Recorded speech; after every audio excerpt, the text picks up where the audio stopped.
Rob and Slim Show. Slim Show. What's up, guys? Gio. What's up? What's going on, dude? man? Gio from Consensually Speaking with you. That's what I am. Wow, that last guess.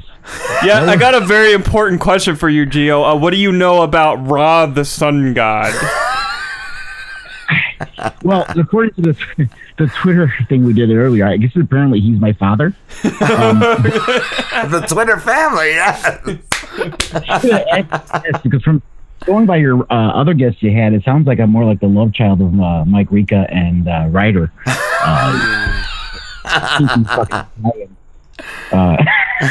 Dude. Yeah. So what's up? What are you guys doing? How's it going? Good, man. Doing our show. How you doing, brother? I'm doing fine. I'm not partaking in the alcohol with you guys. I'm not an alcohol guy, but I got a big glass of root beer. Cool. All right, that's close enough. It has the word beer in it. Yeah, so and it's the like, root of the beer. Like, you have it. You have it. root of the beer. It's how important is the roots Right. to the beer? The root of everything is the beer. Apparently, I guess. Have you do you abstain for any reason in particular, Gio, or like have you battled with it, or? It just doesn't sit with me well. My stomach just doesn't like it. Yeah. You know. This one time I went out with my brother years ago. I don't, if I drink maybe some rum and coke, a couple of beers here and there. And we got to the bar and instantly he wanted to have a shot of tequila. I'm like, dude, I don't do tequila. He's like, oh, come on. I'm like, I don't do tequila. And he's like, oh, just a shot. And I hadn't drank anything, nothing. A shot. I was standing right next to a garbage can. I took the shot. He turned around to the bar to get like the beer chasers, and in the moment he turned from me after I drank it, I instantly puked into the garbage can. And he turned back around. He's like, "Did you just puke?" I just bought that. Get along with my stomach, man. Oh man. Whoa. Oh man. Oh, yeah. Yeah, that's I would not touch much after that. Like. Yeah, no, I don't. I stay away from it all. It just doesn't. It doesn't agree with me. Yeah.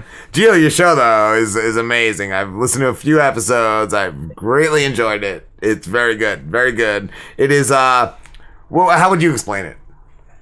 It's a kink-based, sex-positive podcast. I wanted to ask what sex positive meant. Like just promoting.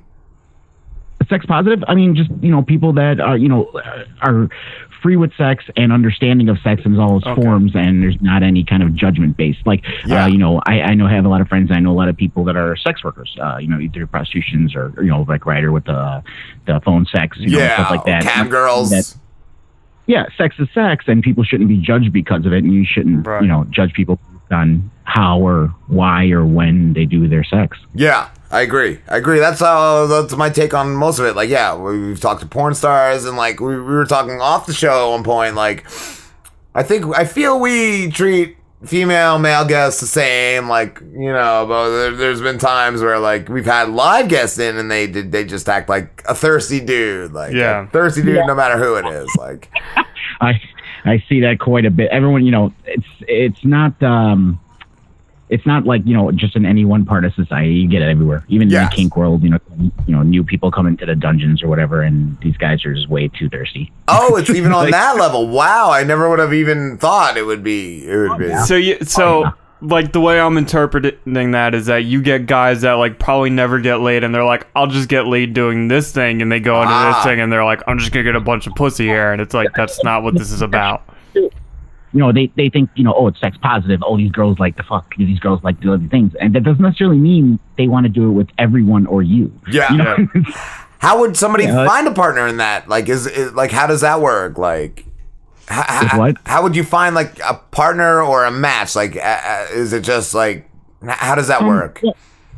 I mean, a lot of people go about it different ways. I mean, I've been in a monogamous relationship now, a DS relationship for the last almost 4 years. But when I was wild and free and doing all these crazy things, for me, I mean, a lot of people use FetLife, which is like, kinky Facebook, basically. Okay. Now, I didn't use it to meet people. I use it to find events in the area because it on FetLife, you put in your your information and it pulls up kink events in the area. There's these called munches where people come. It's a vanilla setting. It's, you know, people going to a restaurant, having lunch and all mingling and talking, but it's all kinky people, and they talk there. And then I also went to the dungeon. I went to classes for like bondage classes and these kind of things. And you just start to meet people at the one dungeon here in Chicago.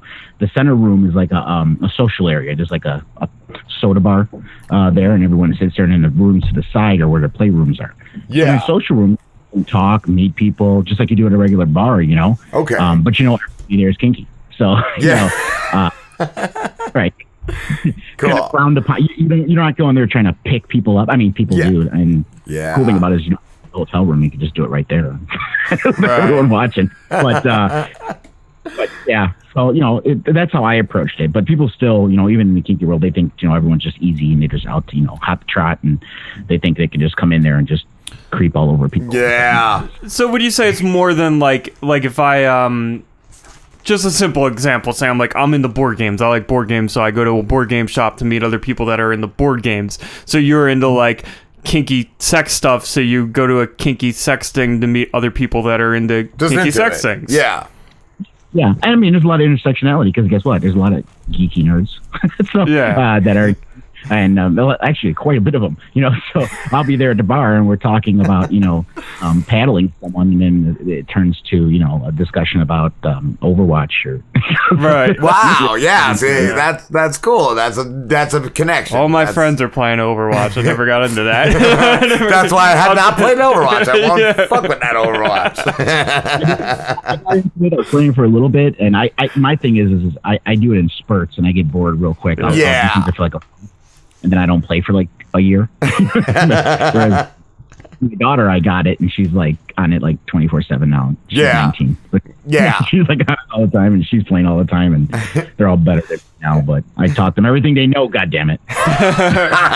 Exactly. I'm gonna divert the conversation completely. I just bought a Nintendo Switch, and it's the first system I bought in like 10 years, and I'm like, it's the best purchase ever. It is. It's a good one. Yeah. I'm a 90s kid, so. What was that? I said I'm a 90s kid, so like Nintendo, like it's hits a soft spot. Oh yeah, I mean I'm 43, so I mean my first system was an Atari 2600, and I went through all the Nintendos, and that's when my kids got into it. And they're all like huge Kingdom Hearts fans, so you know, I put them on that. Nice. My son wants a Switch. He's been asking me for it. I'm like, it's probably a Christmas thing coming up then. Yeah. I got it at the tax return. I got it at tax time for my kids.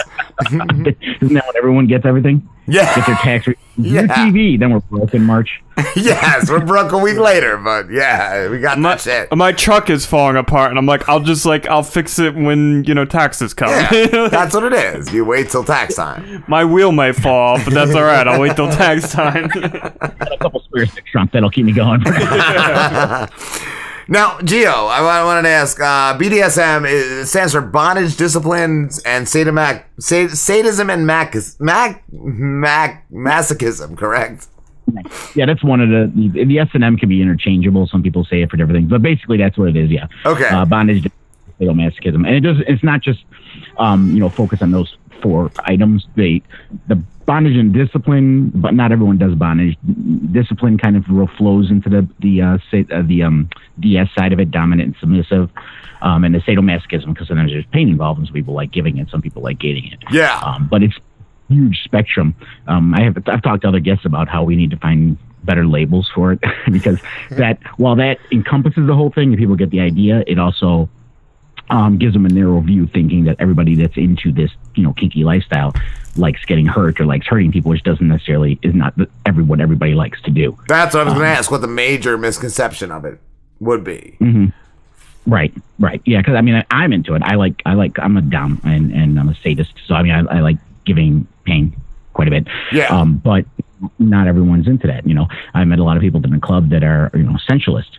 You know, it's about, you know, rubbing and touching and stuff like that. So there's no pain involved at all. Wow. But they find that same kind of classification because no one else knows what to call everything, because so many fetishes out there. Yes. That's I wanted to know what it actually encompassed. Yeah. Like what kind of a spectrum, like everything, man. Wow.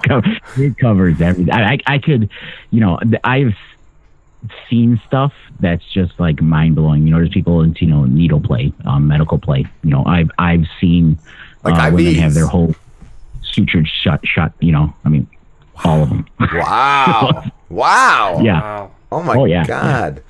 That's what I'm gonna ask.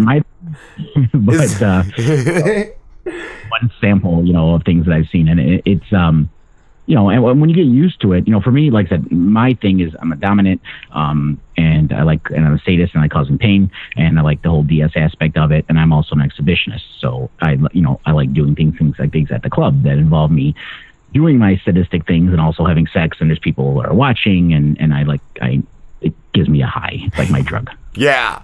What is your tool of choice for? I alternate. I make my own too. I got it. I'm a crafter, so I started making my own. But my typical toy bag is like a flogger, a paddle, and riding crops. That's my typical things. I do some knife play too. I play with some knives and fire. I made a big fire bat that I've hit my submissive with. I look like Beric Dondarrion from Game of Thrones with this thing when I'm swinging it. But yeah, so that's the main things that I get into. I remember years ago I used to listen to a show called Opie and Anthony, and they were on regular radio at the time, and there was a caller once that was into the knife play. She could only come with a knife being scraped across her thighs. Wow. And they thought she was faking, but they had her come in studio, and yes, she was really, really just into that. Oh, this shit, it's real. Yeah. It's real. It's because people's minds and they think from their perspective, and it's like, how could anyone like that? And it's like, well, they're not you. They have their own, they make, to them, you're weird. Yeah. Lay there and you don't do anything except get fucked, and to them it's like, that's weird, Yeah. And that's what I say, a lot of it is just more fantasy. Like, yeah, you're not really gonna stab somebody, but if you role play it, then that can be odd. One of the acronyms in the community that a lot of times new people have to be taught, like the one big one is called SSC. It's sane, safe, and consensual. So to where any acts you're doing are in the relative realm of sane, meaning you're not trying to cause permanent injury or serious injury or death to someone. Safety falls in thing too. Like when you're doing bondage, I love bondage as well. And you only can tie people a certain way. You're not going to wrap it around their neck. You know what I mean? Yeah. If you do it that way, you're going to hang them. And consensual. Obviously, this is the big word. It's the name of my show, Consensually Speaking, is that, everything we do revolves around consent. Right. If it's not, it's abuse, Yeah. So we have to, focus on that too. So everything, if it's, safe, sane, and consensual, you try to follow that as much as you can, and everybody's safe at the end and gets what they wanted to out of it. Yeah. So I'm really curious, and I don't know the best way to word this, so I'm just gonna try and ask me if you need me to elaborate on it. So, do you think this is how I'm gonna word it, all right? Do you think your sexual personality is different than your everyday life personality? It was a long time ago. Now, I'm not running around grabbing women and smacking them, So Yeah. it's like that distinguishing factor there. Yeah. I'm still a fun-loving kind of guy. There's these picture of sadists as these, scowling, mean people that are, it's all about torturing. And it's like, no, I enjoy that, but that's not. I'm like this. This is how I am. That's, yeah. It's not, I don't like the word role play only because this is a personal thing. For me, I don't like the word role play because I'm not playing a role. Right. That's a part of me. That's Yeah. how I am. So I don't like the word role play, but essentially, I'm playing that part of me when I'm into it.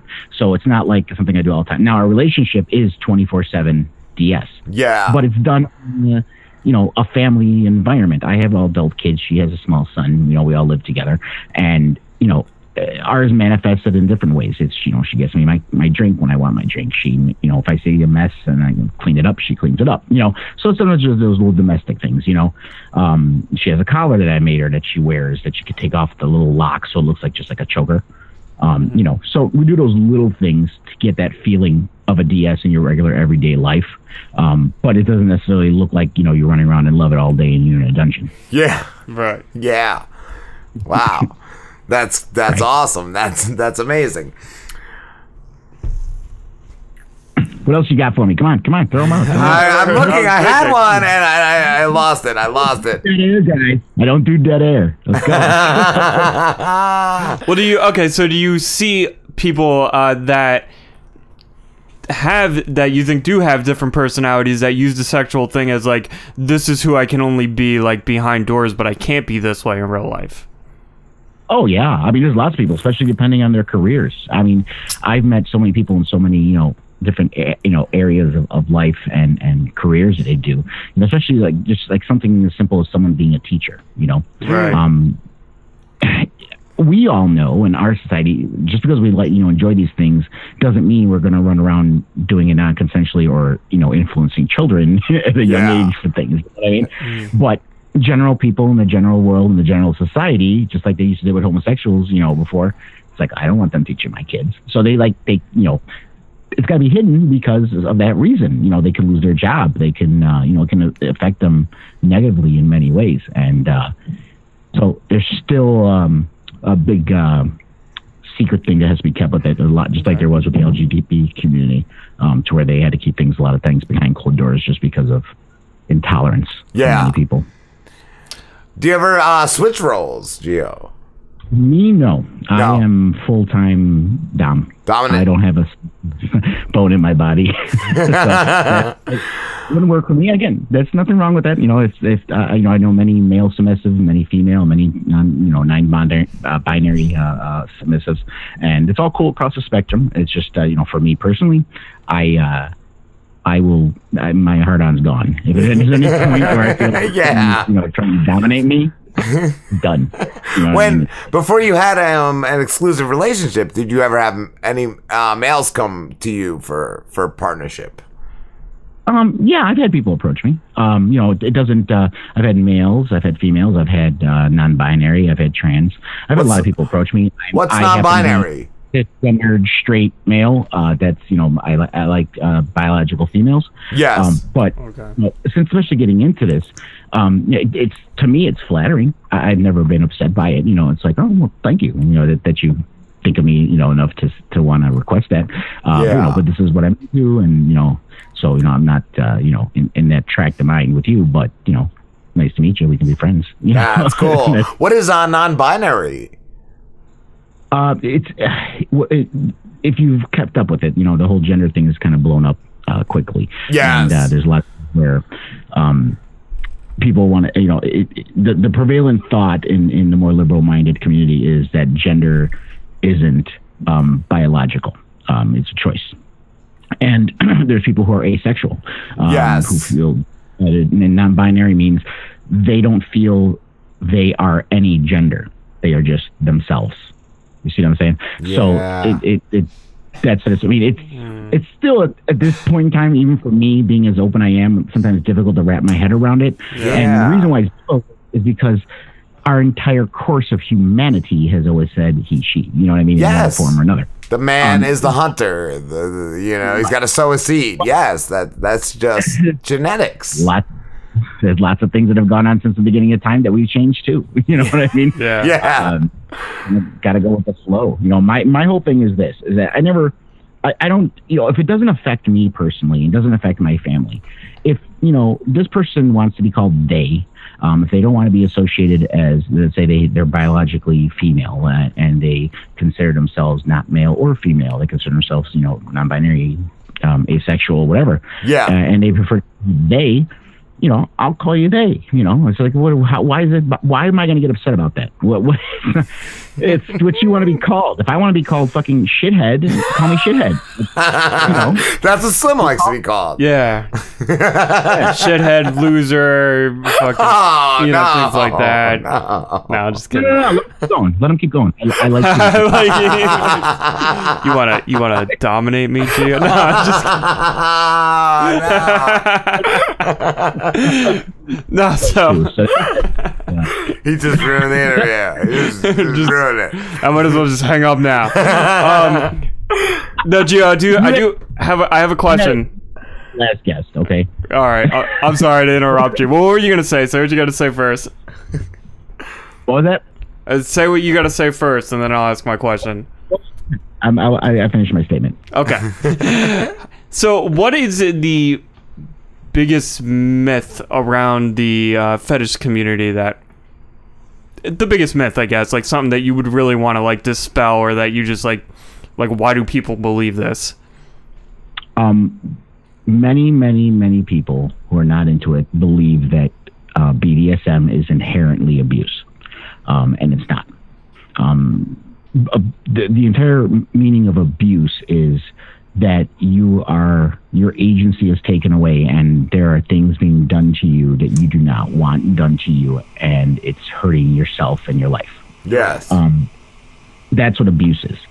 If people are into something and they say they want to be paddled, and I happen to have a paddle, and they ask me, hey, would you want to paddle me? And I would say, how do you like to be paddled? And then we negotiate it and we talk about it. And then at the end, we're like, okay, let's do this. And then we have a safe word. And at the end, she's coming all over herself and I'm hard as a rock. And then we fuck. And then guess what? We're laying in the couch, in a glow, hugging each other, and everybody's happy. That's not abuse.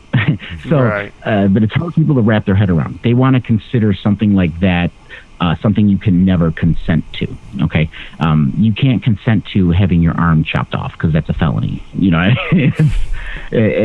even if you cut someone's arm off and the police show up, it doesn't matter if the person says I asked him to cut my arm off. Dude's still going to get arrested. If you've noticed when people get in a fight, unless it's disturbing other people, the cops show up and they're like, you know, are you guys fine? Oh yeah, I'm going to. If no one wants to press charges, the cops just leave. Yes. Right. So it's not abuse unless it's done non-consensually. If it's done consensually, there's no abuse there. So people need to try to unwrap that from their head to think that's inherently abuse when it's not. And the other big one is people think that everybody involved in kink has had some kind of trauma in their life, and that's why they're into this. And I've never even heard that, but wow. You know, wow. Yeah, a lot of people think that. A lot of people think that everybody in kink is either an abuse victim or they're a predator in disguise, you know, or something like that. That they're all basically what they're trying to say is everybody who's there is fucked in the head. I've heard it on a level of like just wanting anal sex. I've heard some guys say that that's gay, even if it's with a woman. Like, why? Right. Like, it's like look up what gay means. Gay means, you know, as far as male, we're talking about homosexuality means I am male and I'm attracted to other males. Yes. Homosexuality, nowhere in the dictionary says I like dick in my ass. No. Okay. So no. It has absolutely nothing to do with anal sex. You know what I mean? It's, you know, me personally, it was a no-enter zone for many years. I just, you know, over the last 6 years or so, I started, you know, prostate massages where she uses her finger and I got a little prostate vibrator that goes in there. Nice. The shit feels good, guys. It does. It does feel great. Like, it does. It's the best. It feels good, man. You know? Rob, are you saying you like things in your ass? I've said it before. I like butt plugs, but not Jay Sandlin. Like, things in the ass, fingers, tongues, butt plugs. It's good. It's good. Exactly. But, you know, I mean, if I was gay, that's fine, but I'm not. I'm not attracted to men. I'm not attracted to penis. So just because I happen to like something in my butt doesn't mean I'm gay. Exactly. Conversely, who cares? It's just, you know, people just everyone wants, especially in this country, everyone wants to judge somebody and feel like they're better than them. Yes. You know, and that's what it boils down to. All right, so now I'm going to backtrack a little bit, and when you were talking about like paddling somebody asks you like, oh, you know, can you paddle me? And you kind of painted it as like you have a conversation and you talk it out and stuff. So have you ever had a situation where somebody has asked you to do something to them, and after talking to them, you were just like, no, not going to happen?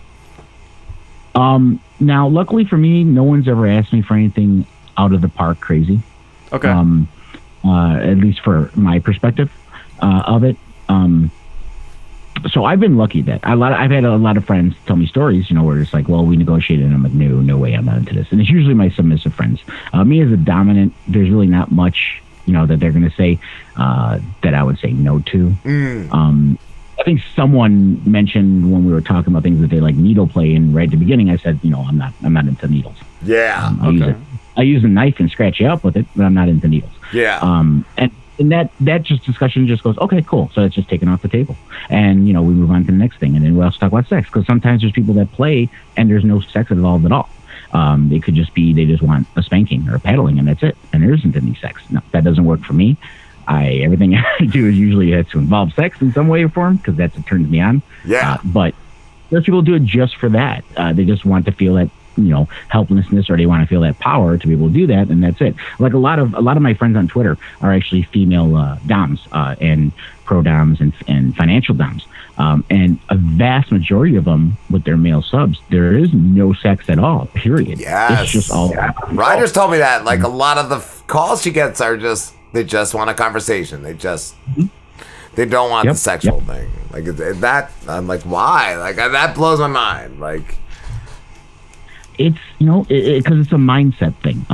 People, especially people that associated wanting to be submissive. It's about, and a lot of times, usually a lot of these people are people who have a lot of responsibility and control already in their life that they're responsible for at work or whatever. Yeah. And being able to give that up to somebody else and create that power exchange is just a huge release for them. It's like this boulder is taken off of their shoulder. Wow. You know what I mean? Yes. Oh, I don't have think about this. I don't have to worry about this. This person is going to tell me everything I need to do without me having to worry about it. That's the mindset of a lot of people who are into it and really into it. Wow.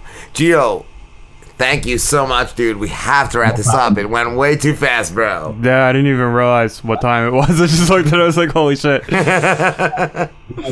Well, that's what happens with my shows. Always, and I'm going an hour and a half just because we keep talking. But I'll pop my stuff out there so I can let you guys go. If anyone out there is listening, if you're interested in the show, oralbondage.com is the website. It's on iTunes. It's on Google Music Play.